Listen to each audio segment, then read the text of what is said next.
بسم اللہ الرحمن الرحیم۔ عزیز طلبہ، السلام علیکم ورحمۃ اللہ وبرکاتہ۔ 12ویں جماعت میں مضمون اردو کی تدریس کا سلسلہ جاری ہے۔ گزشتہ ویڈیو میں ہم نے نعت کی تعریف، نعت میں آنے والے نئے اور مشکل الفاظ کے معنی سمجھے تھے، اور آج کی اس ویڈیو میں ہم شروع کرتے ہیں نعت کی بلند خوانی۔ پہلے ہم پڑھ لیتے ہیں، اس کے بعد اس کے اشعار کے مفہوم، خلاصہ اور مرکزی خیال وغیرہ سمجھیں گے۔ آپ کی کتاب کے صفحہ نمبر 160 پہ نعت محبوب سبحانی صلی اللہ علیہ وسلم، اس کے شاعر ابو الاسر حفیظ جالندھری ہیں۔ یہ آپ کی کنیت ہے، ابو الاسر۔ حفیظ آپ کا تخلص ہے۔ آپ سن 1900 میں پیدا ہوئے، 1982 میں آپ کا انتقال ہوا۔ شروع کرتے ہیں۔ جب نعت پڑھیں تو انتہائی ادب و احترام سے سنی جائے، کیونکہ جہاں آپ صلی اللہ علیہ وسلم کا تذکرہ ہو، اگر وہاں پہ معمولی سے معمولی درجے کی بھی اگر بے ادبی ہو تو انسان کا ایمان خطرے میں پڑ سکتا ہے۔ اس لیے انتہائی ادب کے ساتھ، احترام کے ساتھ، اور اس نیت سے کہ اللہ تعالیٰ حضور صلی اللہ علیہ وسلم کی سچی محبت ہمارے دلوں میں اتار دے، اور ہمیں آپ صلی اللہ علیہ وسلم کے بتائے ہوئے طریقوں کے مطابق زندگی گزارنے کی توفیق عطا فرمائے۔ ایک جذبے کے ساتھ یا خلوص کے ساتھ اس کو سنیں، تاکہ اس کے جو انوارات ہیں، جو اس کے مقاصد ہیں، وہ ہمیں حاصل ہو سکے۔ بسم اللہ الرحمن الرحیم۔ سلام آمنہ کے لال، اے محبوب سبحانی۔ سلام آمنہ کے لال، اے محبوب سبحانی۔ سلام فخر موجودات، فخر نوع انسانی۔ سلام ذل رحمانی، سلام ذل رحمانی، سلام نور یزدانی۔ تیرا نقش قدم ہے زندگی کی لوح پیشن، تیرے آنے سے رونق آ گئی گلزار ہستی میں، تیرے آنے سے رونق آ گئی گلزار ہستی میں، شریک حال قسمت ہو گیا پھر فضل ربانی۔ سلام صاحب خلق عظیم، انسان کو سکھلا دے۔ سلام صاحب خلق عظیم، انسان کو سکھلا دے، یہی اعمال پاکیزہ، یہی اشغال روحانی۔ تیری صورت، تیری سیرت، تیرا نقشہ، تیرا جلوہ، تیری صورت، تیری سیرت، تیرا نقشہ، تیرا جلوہ۔ تبسم گفتگو، بندہ نوازی، خندہ پیشانی۔ اگرچہ فقر فخری رتبہ ہے تیری قناعت کا، اگرچہ فقر و فخری رتبہ ہے تیری قناعت کا، مگر قدموں تلے ہے فر کسرائی و خاقانی۔ زمانہ منتظر ہے اب نئی شیراز بندی کا، زمانہ منتظر ہے اب نئی شیراز بندی کا، بہت کچھ ہو چکی اجزائے ہستی کی پریشانی۔ زمیں کا گوشہ گوشہ نور سے معمور ہو جائے، زمیں کا گوشہ گوشہ نور سے معمور ہو جائے، تیرے پرتوں سے مل جائے ہر ایک ذرے کو تابانی۔ حفیظ بے نوا بھی ہے گدائے کوچہ الفت، عقیدت کی جبی تیری مروت سے ہے نورانی۔ آپ نے دیکھا کہ کتنے خوبصورت انداز میں حفیظ جالندھری نے حضور صلی اللہ علیہ وسلم کی سیرت کو بیان کیا، آپ کی صفات کو بیان کیا، آپ کے انوارات کو بیان کیا۔ یہ نعت تھی جس کے شاعر حفیظ جالندھری ہیں۔ ہم نے الفاظ میں نے پہلے دیکھ لیے تھے۔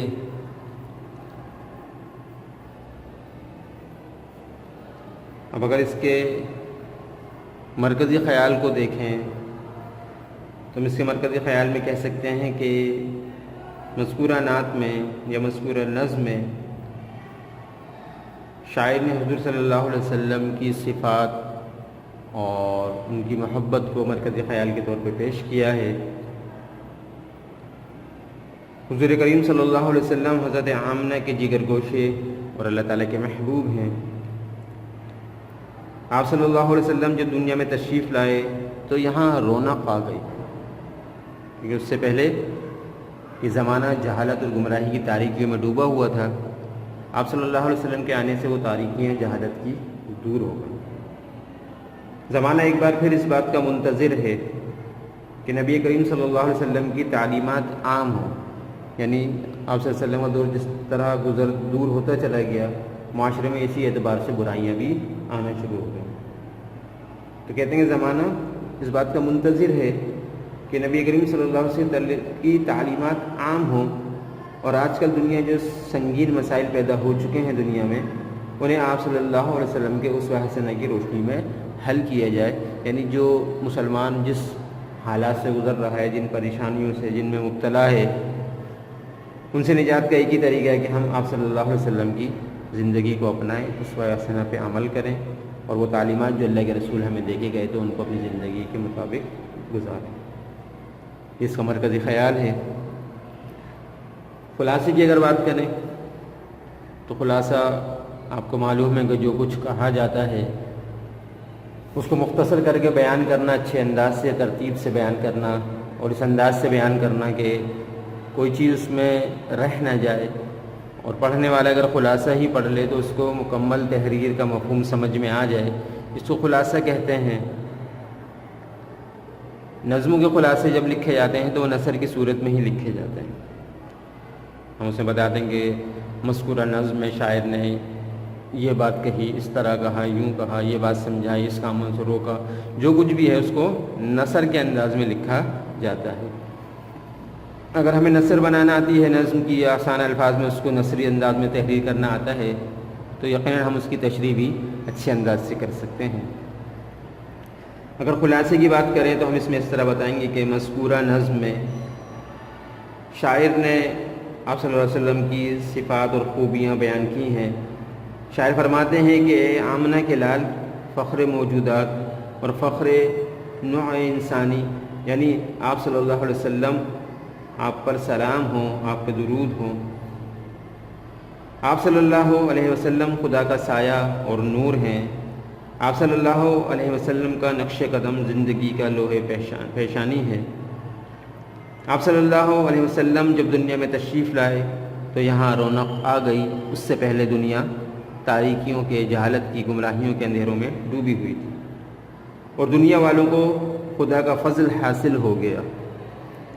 اے صاحب خلق عظیم، آپ صلی اللہ علیہ وسلم دنیا والوں کو بھی اپنے روحانی طریقے سکھا دیں اور زندگی گزارنے کے پاکیزہ راستہ بتا دیں۔ جس طرح آپ نے زندگی گزاری ایسے ہی لوگوں کو سکھا دیں، اور یقیناً سکھا کے گئے ہیں۔ آپ صلی اللہ علیہ وسلم کا چہرہ مبارک، آپ صلی اللہ علیہ وسلم کے چہرہ مبارک پر تبسم یعنی مسکراہٹ ہے۔ آپ صلی اللہ علیہ وسلم بندہ نواز ہیں، اور آپ صلی اللہ علیہ وسلم کی سیرت کا عظیم پہلو آپ کی خندہ پیشانی ہے، یعنی انکساری ہے، عاجزی ہے۔ لوگوں سے جس طرح آپ ملتے تھے وہ آپ کی خوبیاں ہیں۔ اگرچہ آپ صلی اللہ علیہ وسلم کو اپنے فخر پر فخر ہے، یعنی اگر آپ کہنا چاہیے کہ ایک بہت سادہ زندگی گزاری، مال و دولت کے اعتبار سے آپ نے انتہائی فاقے بھی کیے، پیون لگے کپڑے بھی پہنے، لیکن اس پہ آپ صلی اللہ علیہ وسلم فخر فرماتے تھے۔ مگر آپ صلی اللہ علیہ وسلم نے کسریٰ اور خاقان جیسے بادشاہوں کے قالینوں کو اپنے قدموں تلے روند ڈالا، یعنی آپ نے خود تو فقیہ والی زندگی گزاری، لیکن بڑے بڑے بادشاہوں کی بادشاہت کو آپ نے روند ڈالا۔ زمانہ اب ایک بار پھر پریشانیوں کا شکار ہے، اور اس بات کا انتظار کر رہا ہے کہ آپ صلی اللہ علیہ وسلم کی مقدس تعلیمات کی روشنی میں دنیا کے مسائل حل کیے جائیں۔ آپ صلی اللہ علیہ وسلم کے مقدس نور سے زندگی کا گوشہ گوشہ منور ہو جائے، اور ہر ذرے کو آپ صلی اللہ علیہ وسلم کے نور کی ایک جھلک سے روشنی مل جائے۔ اور آخر میں شاعر نے حضور صلی اللہ علیہ وسلم سے اپنی عقیدت و محبت کا اظہار کرتے ہوئے کہا ہے کہ وہ بھی آپ صلی اللہ علیہ وسلم کے کوچہ محبت کے فقیر ہیں، اور اس کا ماتھا آپ کی مہر و مروت سے چمک اٹھا ہے۔ یہ اس کا خلاصہ جو ہم نے کچھ پڑھا نعت میں، اس کو مختصر کر کے نثری انداز میں بیان کیا۔ اس کو آپ اور بہتر انداز میں اپنے طور پر بیان کر سکتے ہیں۔ ایک طریقہ سیکھ جاتا ہے جب انسان، تو اس طریقے کے مطابق بہت سارے کام خود بھی کر لیتا ہے۔ تو ابھی ہم نے اس کے بلند خوانی کر لی، خلاصہ اور مرکزی خیال سمجھ لیا۔ خلاصہ اور مرکزی خیال حصہ نظم میں جہاں سوال جواب کیے جائیں گے وہاں پہ آپ کر لیں گے، خلاصے کی تعریف لکھ کے خلاصہ لکھ لیں گے جو انداز سے کھایا گیا ہے، مرکزی خیال لکھ کے مرکزی خیال لکھ لیں گے، اس میں آپ اور بہتر اپنے انداز میں اپنے الفاظ بھی شامل کریں گے، کر نہیں سکتے بلکہ کریں گے، آپ اس کو مزید بہتر سے بہتر بنانے کی اپنی کوشش کریں گے۔ اگلی ویڈیو میں انشاءاللہ اشعار کے مفہوم کو سمجھیں گے۔